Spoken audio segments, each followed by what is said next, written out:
Bienvenidos a Sociedad Podcast, trayéndoles las verdades de Dios en español. Venimos de la perspectiva bautista reformada y ahora tenemos un tema que es muy cercano al corazón de Martín. Martín vive, come y muere por la teología del pacto de la gracia. Entonces, tiene mucho tiempo queriendo hacer este episodio, Martín. Entonces trataremos de explicarles un poquito sobre este capítulo. Y si oyen unos sonidos raros, es porque estamos tomando un café en una cafetería ghetto. Ok. Bueno, como siempre vamos a leer párrafo por párrafo y luego dar una explicación. Esperamos que todos estén bien, tranquilos, disfrutando de los medios de la gracia. Listos para el día del Señor mañana, si es que lo oyen el sábado. Ok, empezaremos con el primer párrafo y dice: la distancia entre Dios y la criatura es tan grande que aun cuando las criaturas racionales le deben obediencia como su creador, estas nunca podrían haber logrado la recompensa de la vida a no ser por alguna condescencia voluntaria por parte de Dios que a Él le ha placido expresar en forma de pacto. Entonces miramos que porque el hombre, o sea, Adán, ha pecado y Él lo representa, hay como un vacío, una pared, por decir, entre Dios y el hombre, porque Dios es tan santo y tan puro y el hombre no lo es, que ya no hay comunión en el hombre natural y con Dios. Entonces hay una distancia provocada por el pecado que nos separa de Dios. Y miramos que aunque toda creación, ya sean cristianos o no sean cristianos, le deben obediencia a Dios, igual humanos como ángeles, no pueden, porque están en pecado, están muertos en sus pecados. Pero miramos la verdad que muchas veces la gente pregunta, pues ¿cómo podemos decirle a la gente que obedezcan a Dios si no son cristianos? Pero la confesión aquí nos enseña que toda la criatura, todo lo que es creado por Dios, le debe obediencia y honra y gloria a Dios. Sí, eso está aquí en la primera declaración de ese párrafo, y se concluye ese párrafo con decir que Dios, en su amor, en su gracia, en su misericordia, bajó al hombre para entrar en un pacto con él. Y lo que miramos que la Biblia está formada en dos pactos: el pacto del Antiguo Testamento y el pacto del Nuevo Testamento. Miramos que la teología del pacto es una manera que hasta Dios está feliz o está... ¿Le agrada? Le agrada a Dios mismo a revelarse en pactos. Aunque ustedes no creen si alguien no cree en los pactos, o como se dice, la teología del pacto, todavía tienes que luchar contra los pactos, porque no miramos que Dios es un Dios de pactos. Lo miramos con Adán, con Abraham, con Moisés, con David y con Cristo. Hay pactos que Dios entra con el hombre. Y un pacto, con una definición breve, nomás es una declaración en decir que hay condiciones en ese pacto, y unos pactos son condiciones que el hombre tiene que cumplir, como el pacto de las obras, y hay pactos que Dios hace toda la obra, como el pacto de redención o el pacto de gracia. Miramos que pactos empiezan muy temprano, y en el principio de la Biblia, en Génesis 3:15, donde dice que Dios le prometió a Eva una semiente que iba a aplastar el serpiente. Y con eso podemos ir al párrafo 2, donde explica un poco más lo que Luis estaba diciendo, de Adán cuando cayó y que Dios entra en un pacto con él porque Adán quebró el pacto de obras y no logró ir a la vida, como dice el párrafo 1 de la confesión. El párrafo 2 dice: además, habiéndose el hombre acercado la maldición de la ley por su caída, agradó al Señor hacer un pacto de gracia en el que gratuitamente ofrece a los pecadores vida y salvación por Jesucristo, requiriéndoles la fe en Él para que puedan ser salvos, y prometiendo dar su Espíritu Santo a todos aquellos que son ordenados para vida eterna, a fin de darles disposición y capacidad para creer.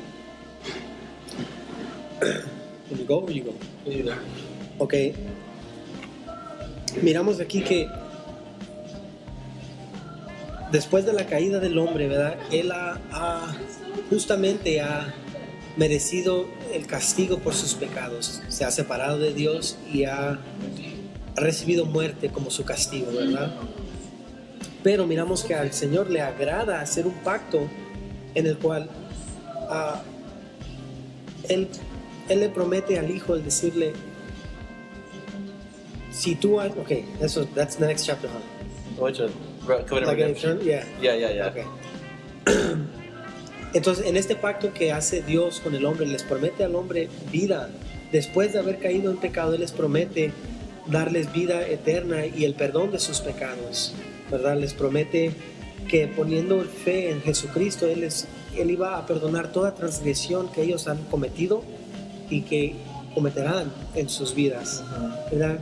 Y como dijiste del primer párrafo, en un pacto hay ciertas condiciones en la cual uno dice: aquí están las estipulaciones, y el otro partido tiene que recibirlas a como son dadas, ¿verdad? En un pacto entre hombres tú me dirás: ok, yo trabajo por ti 40 horas y tú me pagas tanto, y tal vez yo te digo: no, tú trabajas por mí tantas horas y te pago tanto. Y tú y yo podemos tratar de llegar a un acuerdo bien, pero con Dios no es así. Dios ha dado las estipulaciones y el hombre no tiene opción en la cual puede decir: ok, está bien, pero no quiero tener fe en Cristo, nomás quiero lo que es el pacto de la gracia. Entonces miramos que Dios les ha prometido que si ellos ponen su fe en Jesucristo, Él les dará vida eterna, y esa es como es el fin del pacto, y a la misma vez es el empiezo del pacto, ¿verdad? Porque miramos que Él les promete que si ponen su fe en Cristo, ellos reciben los beneficios del pacto, pero reciben también lo último de ese mismo pacto, que es vida eterna con Dios. Sí, y aquí está hablando acerca del pacto de gracia, y el párrafo 3 va a explicar este pacto un poco más. Antes de decir lo que yo quiero decir, hay que leer párrafo 3 porque les va a dar una base de explicarlo mejor. Este pacto se revela en el Evangelio. En primer lugar, a Adán en la promesa de salvación a través de la simiente de la mujer, y luego mediante pasos adicionales hasta completarse su plena revelación en el Nuevo Testamento, y tiene su fundamento en aquella transacción federal y eterna que hubo entre el Padre y el Hijo acerca de la redención de los escogidos. Y es únicamente a través de la gracia de este pacto como todos los descendientes del Adán caído que son salvados obtienen vida y bendita inmortalidad, siendo el hombre ahora totalmente incapaz de ser aceptado por Dios bajo aquellas condiciones en las que estuvo Adán en su estado de inocencia. Ok, perfecto. Miramos aquí que el pacto de gracia es revelado en el Evangelio, primero dado a Adán en la promesa, pero la confesión bautista se distingue de la de Westminster en este capítulo mucho, porque miramos que los bautistas del siglo XVII miraban el pacto de gracias como el nuevo pacto, la sangre de Cristo que se dio por los pecadores. Y aquí miramos que si tú lees el Westminster hay muchos más párrafos y hablan de un pacto que tiene dos administraciones, pero los bautistas no creían eso y ellos querían que eran dos pactos distintos. El pacto del Antiguo Testamento, que tenía un mediador de Moisés, tenía un mediador de sangre de animales, pero miramos en el pacto nuevo el que tiene mejores promesas porque la sangre de Cristo, el Hijo de Dios, se dio para dar las ramificaciones para este pacto.